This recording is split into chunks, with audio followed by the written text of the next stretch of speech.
Hoje eu gostaria de mostrar para vocês uma incrível partida do nosso amigo lenhador Mamedjarov. Foi jogada pela terceira rodada do Aberto do Catar, o aberto mais forte do mundo, que conta inclusive com a participação do campeão mundial Magnus Carlsen. Espero, quem sabe, um dia participar desse campeonato também. E essa partida foi absolutamente espetacular. Ele jogou de brancas contra o grande mestre americano Alexander Lenderman. E na posição do diagrama, até agora sem grandes aventuras, a partida, o Mamedjarov, como é de costume, resolve levar a posição para uma batalha tática complicada, em vez de tirar a torre simplesmente para B1, por exemplo, que seria um lance extremamente natural. Ele prefere jogar aqui bispo toma C6, capturando o cavalo, o que incrivelmente, na verdade, é um erro essa jogada, porque o jogador das pretas poderia sair melhor dentro dessas complicações enormes que vão começar agora, ainda que para ganhar no xadrez o importante é você colocar problemas para o seu adversário e não, muitas vezes, jogar de acordo com o que é cientificamente recomendado pelo computador. Naturalmente que se o jogador das pretas tivesse capturado aqui em C6, ele perderia depois de cavalo tomar C6. E as brancas ganham imediatamente, uma vez que D tomar C6, dama tomar D8 é um clássico mate de gaveta.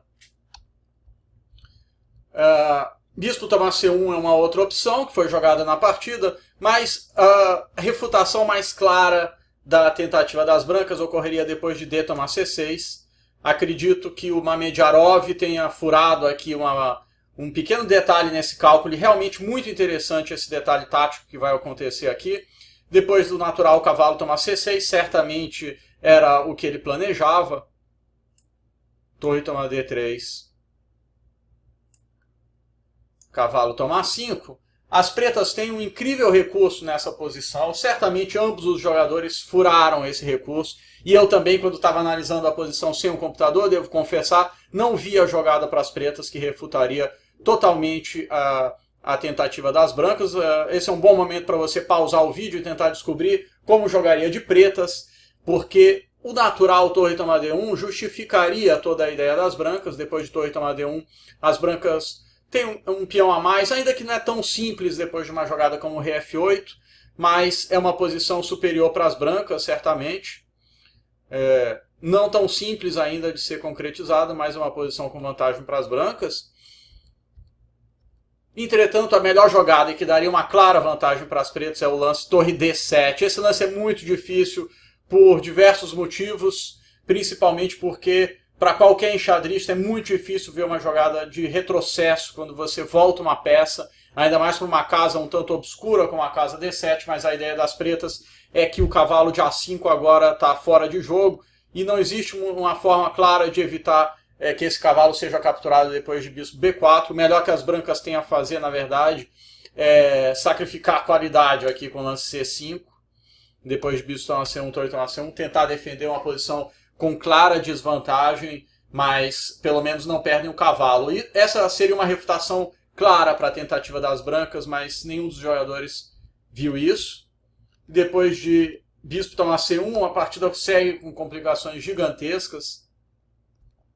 Bispo E4, foi o lance, era a ideia do Mamedjarov, agora ameaçando o peão de H7 e o bispo de C1, e agora o Lenderman mais uma vez comete uma imprecisão. De acordo com as análises do computador, o melhor seria bispo A3, e esse lance é importante para controlar a casa D6, depois de bispo em H7, cheque, F8. Uma das ideias das brancas está relacionada ao sacrifício de cavalo em E6, seguido de uma jogada como dama D6, cheque. E com o bispo em A3, esse tema está totalmente controlado, né? Essa casa está defendida. Essa seria a ideia do bispo A3, segundo o computador, as pretas teriam vantagem nesse caso. Mas o Lenderman acabou jogando o natural bispo B2, que não coloca ainda nada a perder. O Mamedjarov agora fez uma jogada também espetacular, um bom momento para você tentar descobrir o que ele fez, pausando o vídeo, porque a jogada mais natural, que seria bispo na H7 cheque, depois de rei F8, ela não leva a nada muito claro para as brancas, uma vez que depois de cavalo E6 D6 e dama D8. As pretas trocam e depois de ré E7, torre D3, bispo toma. E agora G6. O bispo de H7 está perdido, então as brancas vão ter que jogar uma posição de peça por 3 peões, ou melhor dizendo, 3 peões por uma peça, depois de sacrificar o bispo em G6, mas nesse caso a peça claramente é vantajosa, então as pretas teriam superioridade nessa posição. Por essa razão, o Mamedjarov faz uma jogada absolutamente espetacular, que foi cavalo toma E6, uma vez que agora D toma E6 naturalmente é impossível, depois de dama toma D8 cheque, as pretas perderiam, porque seria mate, né? Então, o preto joga aqui F toma E6, depois de bispo toma H7 cheque, ele jogou rei H8. De acordo com as análises do computador também, rei F7 seria possível. Eu vou deixar para vocês calcularem todos os detalhes do que poderia acontecer depois de um lance como cavalo E4, mas o computador considera a posição das pretas ainda defensável. Provavelmente vai terminar num cheque perpétuo, uma posição de equilíbrio dinâmico, eu diria. É bom notar que rei F8 aqui perderia, justamente por essa questão da casa D6 que eu havia mencionado. Depois de dama D6 cheque, rei F7, cavalo E4, as brancas começam um ataque de mate devastador.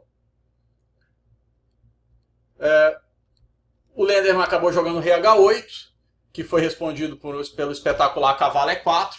Naturalmente aqui rei toma H7 seria um erro, porque tomaria mate depois de cavalo F6. Cheque duplo descoberto, a segunda jogada mais forte do xadrez, e que nesse caso será seguido pela jogada mais forte do xadrez, que é o cheque mate em H7 nesse caso. Portanto, as pretas aqui poderiam ter defendido de uma forma melhor. Aqui foi onde ocorreu realmente o erro decisivo. A posição ainda está no limite do equilíbrio e as pretas poderiam empatar aqui se tivessem jogado o lance bispo F6, o natural lance de defesa.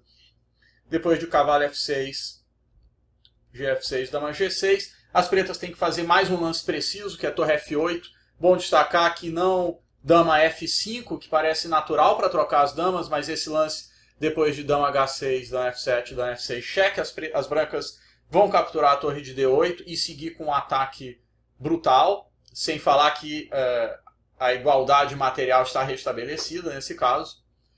Mas aqui as pretas deveriam jogar então torre F8, controlando o rei. Parece muito perigosa a posição depois de dama H6, e não é de se espantar que o jogador das pretas muito provavelmente acreditou que estaria perdido aqui, mas depois de torre F7 as brancas não têm nenhum golpe espetacular. A posição também está no limite do equilíbrio e provavelmente terminaria com um cheque perpétuo depois de algo com o bispo G6 cheque. Captura em F7 e agora as brancas podem começar a dar cheque. E a partida terminaria muito provavelmente em empate. Mas, como eu mencionei, as pretas cometeram um erro decisivo, gerado certamente pela tensão da partida e pelo fato das brancas estarem colocando constantemente problemas. Então aqui ele joga a torre F8 e é incrível que as brancas agora jogam simplesmente com torre a menos depois de bispo G6, mas não há defesa para o plano de mate, com a dama indo para E2 e o cavalo indo para G5, seguido de dama H5 mate, conforme indicado aí pelas setas. E as pretas agora estão numa situação totalmente desesperada, apesar de terem uma torre a mais no momento. Ele tenta escapar e simplesmente dama E2 agora, preparando o cavalo G5 e dama H5.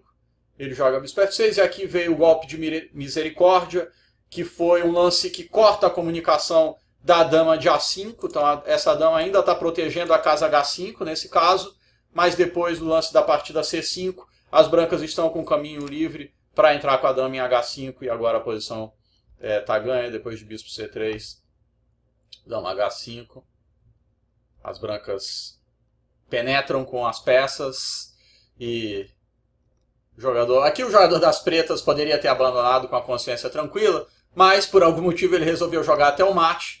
Os puristas do xadrez, digamos assim, agradecem, porque é um fato raro você ver um checkmate executado numa partida de grandes mestres. Uma partida espetacular do Mamedjarov, mais uma delas, e ele conseguiu ganhar ao colocar problemas táticos enormes para o adversário, e isso a gente tem observado na história do xadrez, muitas partidas que estão na frieza do computador igualadas, mas que acabam sendo decididas porque um dos jogadores coloca problemas táticos e o seu adversário não consegue resolver. É basicamente assim que você ganha partidas no xadrez. Espero que vocês tenham gostado. Para ver mais partidas, basta entrar no meu site rafaelleitão.com. Um abraço a todos.